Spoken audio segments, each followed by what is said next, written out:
गोपिका जीवनस्मरणं गोविंद गोविंद। सद्गुरु विठलदास महाराज की जय। చతుశ్లోకి భాగవతం నుంచే విస్తారమైన భాగవతం వచ్చింది అనేది మనము పోయిన అధ్యాయంలో తెలుసుకున్నాము. అదేలాగా ఈ శ్రీమద్ భాగవతానికి దశలక్షణం ఉంది అనేది విస్తారంగా వివరించింది అధ్యాయంలో. మొదటిది సర్గం, తర్వాత విసర్గం, తర్వాత స్థానం, తర్వాత పోషణం, తర్వాత ఊతి, తర్వాత మన్వంతరం, తర్వాత ఈశానుకచ, తర్వాత నిరోధ, తర్వాత ముక్తి, తర్వాత ఆశ్రయం అంటూ దశలక్షణం. ఈ ఆశ్రయమే ఈ 9 బాకీ ఉండే 9 లక్షణాలను తీసుకొని వస్తుందంట. ఈ ఆశ్రయం అనే ఈ దశలక్షణం ఉంది కదా, 10వ లక్షణం. ఈ లక్షణాన్ని అనుసరించుకుంటూ బాకీ ఉండే 9 లక్షణాలు అది దీంతోనే వస్తుంది అని చెప్పి, అది ఏమేమి అనేది చెప్పేటప్పుడు సర్గ అని పేరు. సర్గ అనే లక్షణం ఏమిటంటే, మన ఈ భాగవతంలో పంచభూతములు, పంచతన్మాత్రలు, తర్వాత పంచ ఇంద్రియములు ఇవన్నీ విస్తారంగా చెప్పినారు కదా, దాని యొక్క సృష్టి, దీని గురించి చెప్పేది దానికి సర్గం అనే లక్షణం. తర్వాత విసర్గం అంటే ఏమిటంటే, ఈ ప్రపంచంలో నడిచే వస్తువులు, నిలిచి ఉండే వస్తువులు, స్థావర జంగమం, అదే కదా ఈ ప్రపంచమంతా ఉండేది. దీని గురించి వివరించే లక్షణానికి విసర్గం అని పేరు. తర్వాత స్థానం అంటే ఏమిటంటే కాలకర్మ స్వభావం అంటూ దీని పెట్టే కదా ఈ జీవితం, ఈ జీవనం అనేది నడుస్తూ ఉంది. ఆ లక్షణాన్ని చెప్పే ఆ విషయమే దానికి స్థానం అని పేరు. తర్వాత పోషణం అంటే ఏమిటంటే భగవంతుడు సర్వసముడు, వాళ్ళ యొక్క కర్మానుసారం వాళ్ళకి అనుగ్రహం చేసుకుంటూ ఇతడు గొప్ప ఇతడు తక్కువ అని ఉండకుండా సమంగా ఇలా భగవద్ అనుగ్రహం చేస్తున్నాడు కదా, ఈ లక్షణానికి పోషణం. పోషణం అంటే పోషిస్తూ ఉండడం, దానికి పోషణం అని పేరు. తరువాత ఊతి అనే లక్షణం. ఇప్పుడు ఒక జీవాత్మ ఈ భూలోకంలో జీవిస్తూ ఉండేటప్పుడు వాళ్ళ కర్మ వాసనలు అనేది ఉంటాయి. ఒకరు చూస్తున్నారంటే చిన్నప్పటి నుంచి భక్తివంతులుగా ఉంటారు, చిన్నప్పటి నుంచి కొందరు దుష్టవంతులుగా ఉంటారు, చిన్నప్పటి నుంచి కొంతమంది మంచివారుగా ఉంటారు. అది దానికి ఏమి కారణం అంటే జన్మాంతరంలో వాళ్ళు దేన్ని ఆశ్రయించారో, వాళ్ళు దేన్ని పాటించారో అది కర్మ వాసనగా వస్తుంది. ఈ విషయాన్నన్నీ చెప్పేదానికి ఊతి అని లక్షణం. ఈ భాగవతమే మన్వంతరానుకచనం అని పేరు. ఏ మన్వంతరంలో భగవంతుడు ఎలాగ ఏ అవతారములు అవతరించారో దాని విస్తారంగా చెప్పే లక్షణమే మన్వంతరం అని పేరు. తర్వాత ఈశాను కథ అంటూ భగవంతుడు ధ్రువస్వామికి అనుగ్రహం చేశారు, ప్రహ్లాద స్వామికి అనుగ్రహం చేశారు, తర్వాత గజేంద్రునికి మోక్షమిచ్చారు, పూతనికి మోక్షమిచ్చారు అంటూ వీటన్నిటినీ భగవంతుని యొక్క కథను, భగవద్గుణాన్ని విస్తారంగా వర్ణించేదానికి లక్షణం ఈశాను కథ. తర్వాత నిరోధ అని పేరు. నిరోధ అంటే ఏమిటంటే ఈ ప్రళయమంతా వచ్చిన తర్వాత భగవంతుడు ఎలా, ఈ ప్రళయం వచ్చిన తర్వాత అక్కడ ఏముంటుంది ఆ విషయాన్ని కూడా ఈ భాగవతంలో చెప్పే ఈ లక్షణానికి నిరోధ అని పేరు. ఈ ప్రళయం గురించంతా మనకు పైన 3వ స్కంధంలో విస్తారంగా వస్తుంది. ఆ సమయంలో ఇంకా కూడా విస్తారంగా చెప్తాము. తర్వాత ముక్తి అనే లక్షణం. ఏమైనా కానీ మనము అందరూ నశించేటప్పుడు అందరూ నశిస్తాము, కానీ దీంట్లో త్యాగులు, సన్యాసులు, యోగులు, భక్తులు అందరూ అన్ని త్యాగాన్ని చేసి భగవంతుని యొక్క చరణారవిందాన్ని ఎలాగైతే పొందారో ఆ లక్షణానికి ముక్తి అని పేరు. వీటన్నిటికీ శ్రేష్టమైనదైన ఆ ఆశ్రయం అనే లక్షణం. ఏ భగవంతుడు ఈ జగత్తుని సృష్టించి, ఏ భగవంతుడు ఈ జగత్తుని రక్షించుకుంటూ, ఏ భగవంతుడు ఈ జగత్తుని సంహరిస్తున్నాడో అలాంటి భగవంతుని మనం ఆశ్రయం చేయాలి అనేదే ఈ ఆశ్రయం అనే లక్షణం. ఇలాగ దశలక్షణం చెప్పేది శ్రీమద్భాగవతం అంటూ ఈ 10వ అధ్యాయం ప్రారంభంలో చెప్పారు. అలాంటి పరబ్రహ్మం ఈ జగత్తుని సృష్టి చెయ్యాలి అని ప్రారంభంలో ఇలా సంకల్పించినప్పుడు ఎలాగ ఈ జగత్ అనేది సృష్టింపబడినది అని చెప్పేటప్పుడు ఒక పెద్ద బాంబులాగా పగిలిందంట, పేలిందంట. పేలి ఈ ప్రపంచం అనేది సృష్టి అయింది అని ఇప్పుడు లౌకికంగా చెప్తున్నారు కదా, ఈ బిగ్ బ్యాంగ్ థియరీ అంటూ. ఇదే మన శ్రీమద్ భాగవతంలోనే అప్పుడే చెప్పినారు, ఇలాగనే ఇది సృష్టి అయింది. అంతేకాకుండా ఈ సృష్టి అయిన వెంటనే గర్భోదక జలం అంటూ ఒక పెద్ద జలం అనేది ఒక తీర్థం అనేది సృష్టి అయింది. ఆ తీర్థంలో సాక్షాత్ భగవంతుడు పద్మనాభస్వామిగా పడుకొని మనం చూసేటప్పుడు 3 విధములుగా ఉన్నారు అని చెప్పారు. ఇప్పుడు మనకు ఆశ్చర్యం ఏమిటంటే, మనం తిరువనంతపురం వెళ్ళి ఆ భగవంతుని దర్శనం చేసినామంటే 3 సన్నిధులుగా ఉంటుంది, ఒక్కొక్కటిగా చూసేలాగా ఉంటుంది. దీన్ని తెలుసుకొని పెద్దలందరూ అలా ప్రతిష్ఠించారు అని తెలుస్తుంది. ఎందుకంటే త్రిగుణాత్మిక అయిన ప్రపంచం ఇది అని చూపించేదానికి మనకు ఇలా చేశారు అనేది తెలుస్తోంది. అలాగనే త్రిగుణాత్మిక అయిన ఈ ప్రపంచాన్ని భగవంతుడు సృష్టి చేశారు. ఈ సృష్టి ఆశ్చర్యం ఇంకా ఏమిటంటే, అలాంటి భగవంతుడు విరాట్ స్వరూపుడైన ఆ భగవంతునికి యొక్క సంకల్పమే ఈ జగత్తు అనేది సృష్టింపబడినది అనేది విస్తారంగా ఈ అధ్యాయంలో చెప్పబడినది. ఈ అధ్యాయమే ఒక అందం. దీని గురించి మనం మాట్లాడేదానికి ప్రారంభించామంటే 2 గంటల దాకా ప్రవచనం చేయొచ్చు, అన్ని విషయాలున్నాయి.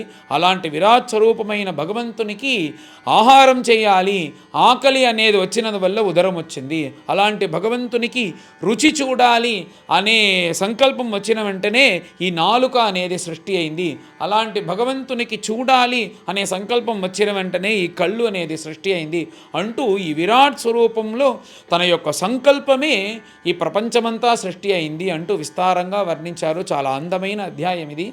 పైన కథ చెప్పేటప్పుడు బ్రహ్మనిష్ఠులు ఇప్పుడు మనం జరిగే ఈ శ్వేతవరాహ కల్పం కాకుండా మొదటి కల్పం అనే పాద్మకల్పం ఆ కథను నేను వివరిస్తాను అంటూ ఇలా వివరించేదానికి ముందు మళ్ళీ పరీక్షిత్తు మహారాజా బ్రహ్మనిష్ఠులకి నమస్కరించి, మీరు చెప్పిన ఈ జగత్ సృష్టి అనేది నాకు ఇంకా అవగాహన కాలేదు, మీరు ఇంకా కూడా విస్తారంగా చెప్పాలి అని ప్రార్థించిన వెంటనే బ్రహ్మనిష్ఠులు సంతోషించి, ఇలాగనే ముందు మైత్రేయులు దగ్గర విదురుడు హరిద్వార్ క్షేత్రంలో అడిగాడు, ఇప్పుడు నేను మీకు విదుర మైత్రేయ సంవాదంగా ఈ కథ చెప్తాను అంటూ శుకాచార్యులు పరీక్షిత్తు మహారాజు దగ్గర చెప్పారు. దీన్ని విన్న శౌనకాది మహర్షులు వెంటనే సూత పౌరాణికులు చూసి, ఎందుకు పరమభాగవతోత్తముడైన విదురుడు హరిద్వార్ క్షేత్రముకు వచ్చి మైత్రేయుల దగ్గర ఎందుకు భగవద్గుణం విన్నారు? దీనికి ముందు ఏం జరిగిందంటే, సాక్షాత్ కృష్ణ భగవంతుడే ఈ విదురుణ్ణి మైత్రేయ దగ్గర వెళ్ళి భగవద్గుణం విను, నేను చెప్పాను అని చెప్పు అని చెప్పి భగవంతుని యొక్క ఆజ్ఞ. ఈ కథ అంతా ఎలా జరిగింది, ఇది కూడా మీరు దీన్ని చేర్చి చెప్పాలి అని చెప్పిన వెంటనే అలాగే చెప్తాను అంటూ ఈ 2వ స్కందంలో 10వ అధ్యాయంని పూర్తి చేశారు. పైన ఈ కథ అంతా 3వ స్కంద ప్రారంభంలో వస్తుంది. పైన అందరం కలిసి ఈ 10వ అధ్యాయాన్ని పారాయణం చేస్తాం. అథ 10మోऽధ్యాయः శ్రీశుక ఉవాచ అత్ర సర్గో విసర్గశ్చ స్థానం పోషణమూతయః మన్వంతరేషానుకథాః నిరోధః ముక్తిరాశ్రయః దశమస్య విశుద్ధ్యర్థం నవానామిహ లక్షణం వర్ణయంతి మహాత్మానః శ్రుతేనార్థేన చాంజసా భూతమాత్రేంద్రియధియాం జన్మసర్గ ఉదాహృతః బ్రహ్మణో గుణవైషమ్యాత్ విసర్గః పౌరుషస్మృతః స్థితిర్వైకుంఠవిజయః పోషణం తదనుగ్రహः మన్వంతరాణి సద్ధర్మ ఊతయః కర్మవాసనాః అవతారానుచరితం హరేశ్చాస్యానువర్తినాం సతాం ఈశకథాః ప్రోక్తాః నానాఖ్యానోపబృంహితాః నిరోధః అస్యానుశయనం ఆత్మనః సహ శక్తిభిః ముక్తిః హిత్వాన్యథా రూపం స్వరూపేణ వ్యవస్థితాః स्थितिः आभासश्च निरोधश्च यतश्चाध्यवसीयते स आश्रयः परं ब्रह्म परमात्मेति शब्द्यते यो अध्यात्मिकोऽयं पुरुषः सोऽसौ एव अधिदैविकः यस्तत्रो भयविच्छेदः पुरुषो ह्याधिभौतिकः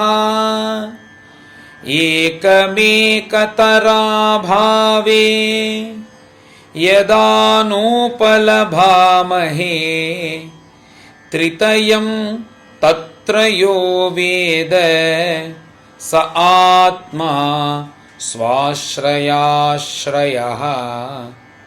पुरुषोऽण्डं विनिर्भिद्य यदासो स विनिर्गतः आत्मनो अयनम् अन्विच्छन् अपोस्त्राक्षीत् शुचिः शुचिः तास्ववात्सीत् स्वसृष्टासु सहस्रपरिवत्सरान् तेन नारायणो नाम यदापः पुरुषोद्भवः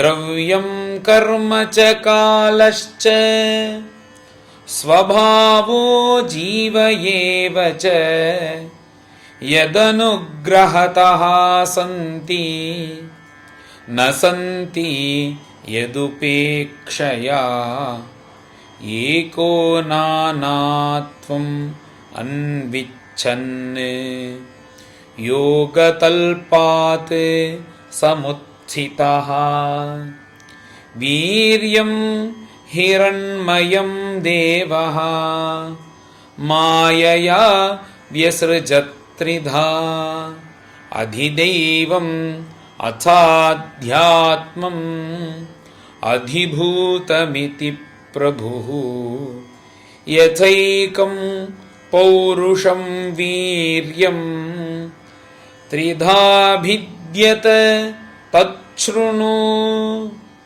अन्तःशरीर आकाशात् पुरुषस्य विचेष्टतः ओजस्सहो बलं जज्ञे ततः प्राणो महानसुः अनुप्राणन्ति यं प्राणाः प्राणन्तं सर्वजन्तुषु अपानन्तम् अपानन्ति नरदेवमिवानुगाः प्राणेन क्षिपता क्षुत्रुट् अन्तराजायते प्रभोः पिपासतो जक्षतश्च प्राङ्मुखं निरभिद्यत मुखतस्तालुनिर्भिन्नं जिह्वा तत्रोपजायते ततो नानारसो जज्ञे जिह्वया योऽधिगम्यते विवक्षोर्मुखतो भूम्नः वह्निर्वाक् व्याहृतं तयोः जले वै तस्य सुचिरं निरोधः समजायत नासिके निरभिद्येतां दोधूयति नभस्वती तत्र वायुर्गन्धवहः घ्राणोऽनसि जिघृक्षतः यदात्मनि निरालोकं आत्मानं च दिदृक्षतः निर्भिन्ने ह्यक्षिणी तस्य ज्योतिः चक्षुः गुणग्रहः बोध्यमानस्य ऋषिभिः आत्मनः तज्जिघृक्षतः कर्णौ च निरभिद्येताम्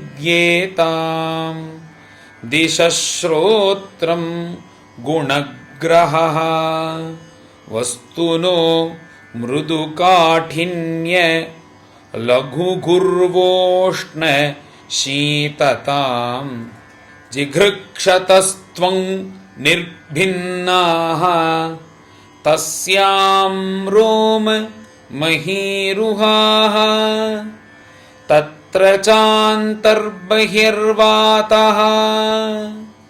त्वचा लब्धगुणो वृतः हस्तौरुरुहतुः तस्य नानाकर्मचिकीर्षया तयोस्तु बलमिन्द्रश्च आदानम् उभयाश्रयम् गतिं जिगीषतः पादौ रुरुहाते अभिकामिकाम् पद्भ्यां यज्ञः स्वयं हव्यम् कर्मभिः क्रियते नृभिः निरभिद्यत शिष्णो वै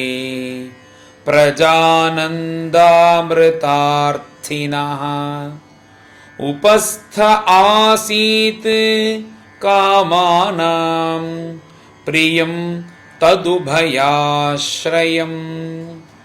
उत्सिसृक्षोः धातुमलं निरभिद्यत वैगुदम् ततः पायुः ततो मित्रः उत्सर्ग उभयाश्रयः आसिसृप्सोः पुरः पुर्याः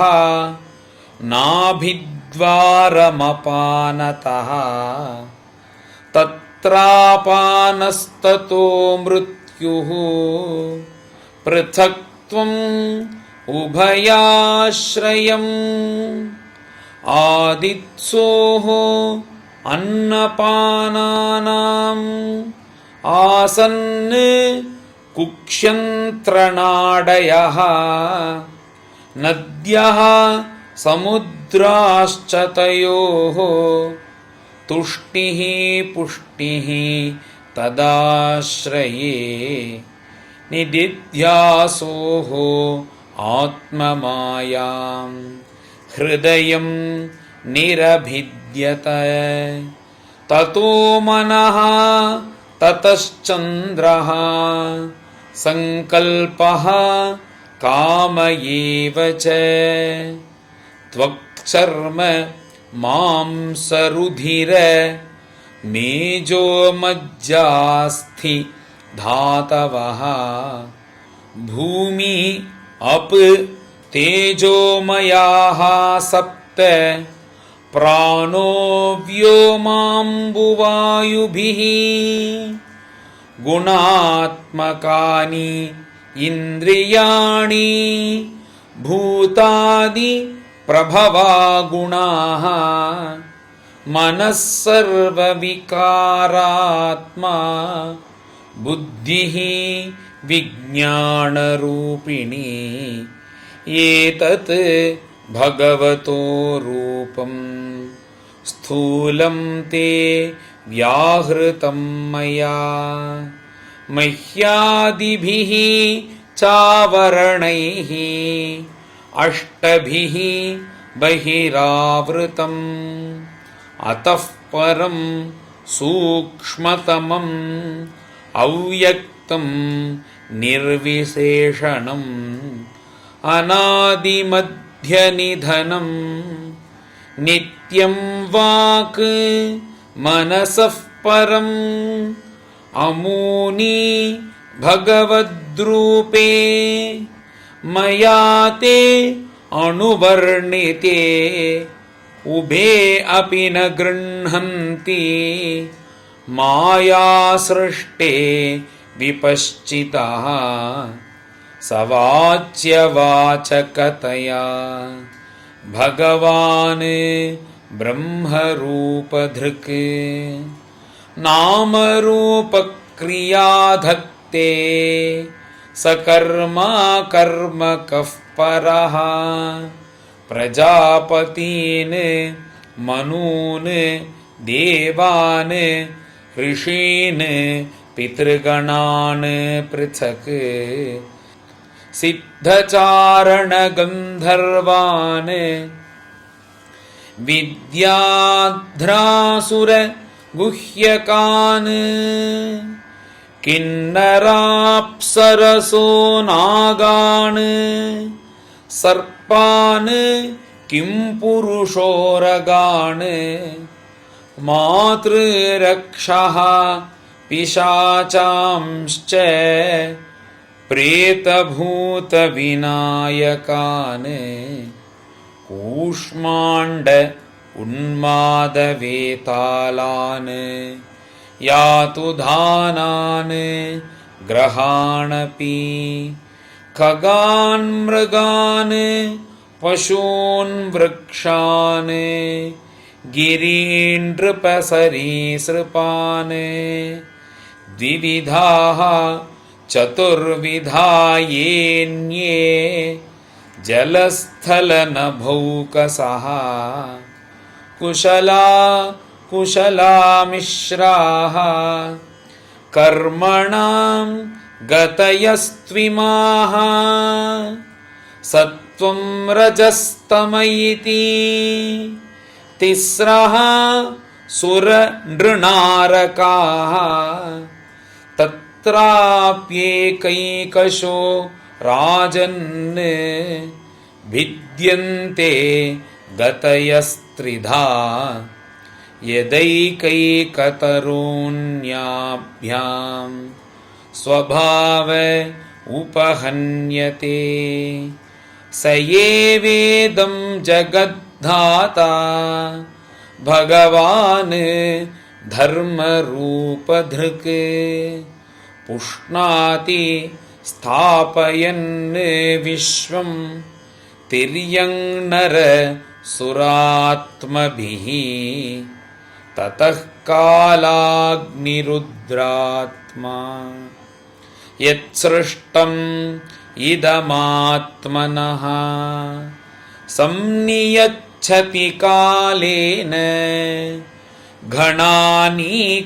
घनानीकमिवानिलः इत्थं भावेन कथितः भगवान् भगवत्तमः नेत्थं भावेन हि परं द्रष्टुमर्हन्ति सूरयः नास्य कर्मणि जन्मादौ परस्यानुविधीयते कर्तृत्व प्रतिषेधार्थं